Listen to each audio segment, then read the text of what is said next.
नमस्कार दोस्तों, स्वामी विवेकानंद यानी नरेंद्र और विले का जो बचपन था और किशोरावस्था थी वो तो बड़ी लाड़ चाव खुशहाली में व्यतीत हुई थी। लेकिन यूं ही वो यौवनावस्था में प्रवेश करते हैं तो घर में परिवार में एक कुठाराघात वज्राघात होता है जिससे सारी स्थिति बदल जाती है। खुशहाली की जगह बदहाली और कंगाली आ जाती है। कारण क्या है? क्योंकि उनके पिता विश्वनाथ दत्ता बहुत बड़े वकील थे, खूब पैसा था उनके पास, और लेकिन उतने ही दरियादिल, खुशदिल और क्या कहते हैं दयालु भी थे। दूर दूर तक रिश्तेदारों की मदद करते थे, उनके बच्चों की पढ़ाई का इंतज़ाम करते थे और कोई भी उनसे मदद लेने आ जाए बड़े खुले दिल से हेल्प करते थे। उनकी अचानक मृत्यु होने से घर का एक पूर्ण दृश्य बदल गया। कंगाली आ गई। ज्यों ही उन्होंने आंखें मूंदी, रिश्तेदारों ने आंखें फेर ली। जिनकी वो मदद करते थे कोई भी परिवार की मदद के लिए नहीं आया, बल्कि वही रिश्तेदार उल्टा उन पर मुकदमे और दावे करने लगे और यहाँ तक कि उनको घर से बाहर निकालने तक की नौबत आ गई थी। ऐसी कंगाली में विवेकानंद का यौवनावस्था प्रवेश करते हैं और उनका जो चरित्र है और भी निखर कर सामने आता है। जब घर में माँ खाना परोसने लगती तो नरेंद्र किसी बहाने से घर से बाहर चले जाते हैं। कारण था कि उनको पता था कि माँ के पास शायद इतना भोजन भी नहीं है कि सारे उसके छोटे भाइयों और बड़ी बहनों को भी पूरी तरह से खिला सके। और काफ़ी देर बाद बाहर से आते और माँ को कह देते कि माँ मैंने बाहर से कहीं खाना खा लिया है। इस तरह का था उनका चरित्र, त्यागमय चरित्र। और ये भावना जो थी सिर्फ अपनों के लिए नहीं, सारी दुनिया के लिए थी उनके मन में। एक घटना से इस बात का परिचय मिलेगा। सड़क पर जा रहे थे नरेंद्र, उस सड़क पर एक घोड़ा गाड़ी जा रही है, उसमें एक महिला बैठी है, बच्चा उसके पास है। घोड़े को पता नहीं क्या होता है कि वो भिदक जाता है, वो इतनी तेजी से भागना शुरू होता है कि उसकी लगामें छूट जाती हैं और वो महिला जोर जोर से चिल्लाती है। किसी वक्त भी घोड़ा गाड़ी पलट सकती है और उसको और उसके बच्चे के साथ बहुत बड़ी दुर्घटना हो सकती है।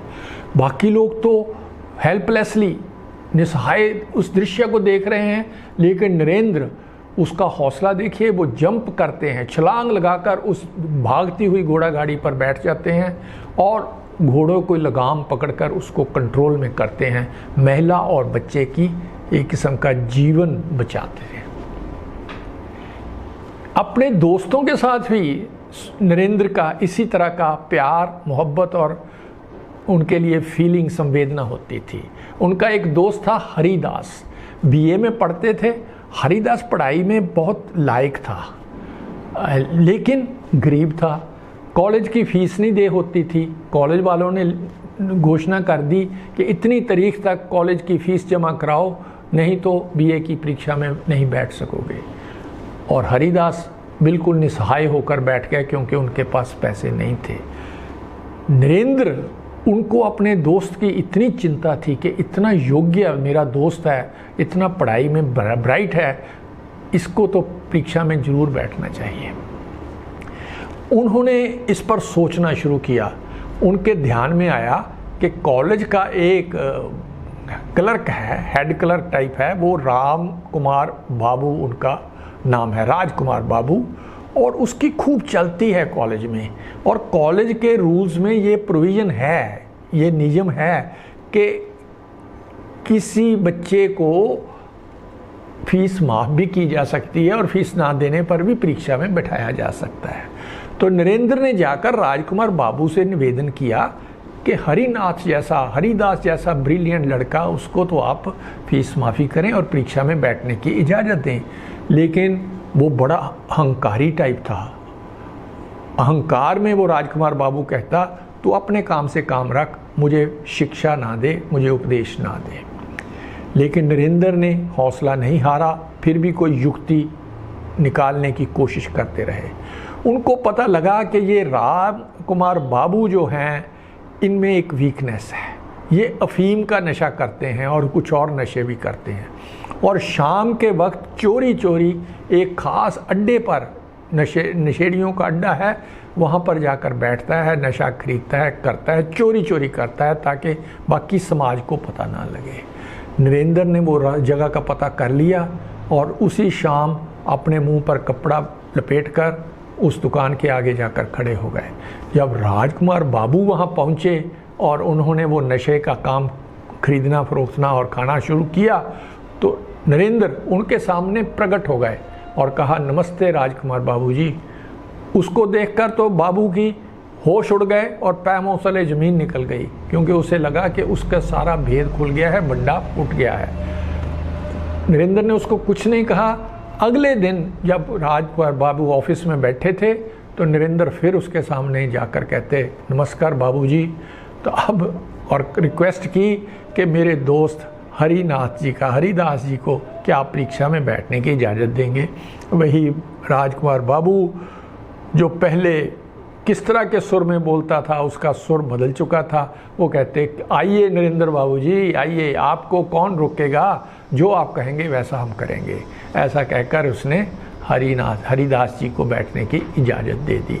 तो इस तरह से जाकर फिर नरेंद्र ने हरिदास को बताया और दोनों ने खुशी में खूब झूमे। इस तरह से थे।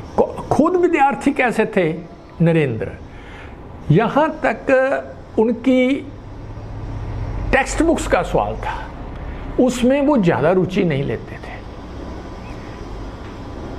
लेकिन दूसरे विषयों में लिटरेचर, साहित्य, दर्शन, मनोविज्ञान, इस तरह की सारी सब्जेक्ट्स में उनको बहुत रुचि थी और बाहर की बहुत से किताबों का वो अध्ययन करते थे।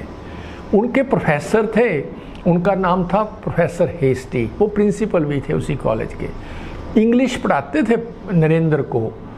उन्होंने तो यहाँ तक कहा था कि इस नरेंद्र की इतनी बुद्धि तीव्र है, इतनी ज़बरदस्त स्मरण शक्ति है कि मैं विश्व भर के विश्वविद्यालयों में जाता हूँ, घूमता रहता हूँ, मुझे इतनी तीव्र बुद्धि वाला विद्यार्थी सारे विश्व की यूनिवर्सिटियों में कहीं भी नहीं मिला।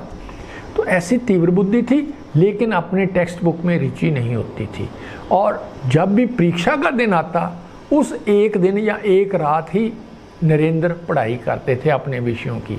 पूरी रात जागते थे, कॉफ़ी पीते, चाय पीते और कई बार बरामदे में आकर भगवान का भजन भी करते थे। अगले दिन परीक्षा में बैठते और ठीक ठाक नंबर लेकर उत्तीर्ण भी हो जाते थे।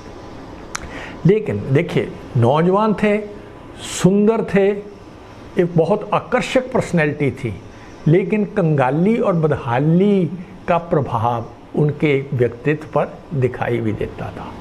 इन सभी बातों के बीच नरेंद्र के मन में एक प्रश्न था, जो कि मौलिक प्रश्न है, जो कि सभी वैज्ञानिकों का प्रश्न है, आधुनिक समाज का प्रश्न है।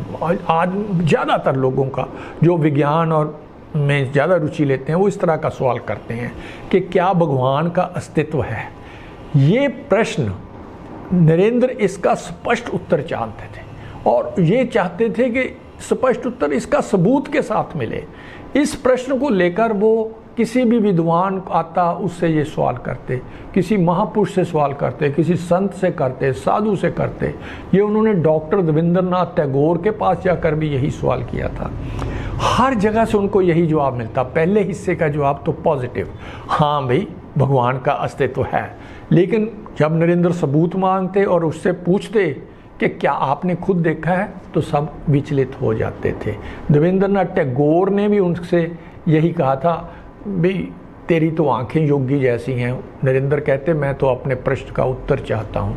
इस प्रश्न का उत्तर ढूंढते ढूंढते नरेंद्र कहाँ पहुँच गए, किसके पास पहुँचे, कैसे इसका उनको उत्तर मिला, कैसे उसने आगे प्रश्नों के आगे और प्रश्न किए, कैसे उनके सारे सवालों का जवाब मिला, किसने दिया, इस सब बात की चर्चा हम करेंगे अगले एपिसोड में। नमस्कार, धन्यवाद, अदाबर, सत श्री अकाल, जय हिंद।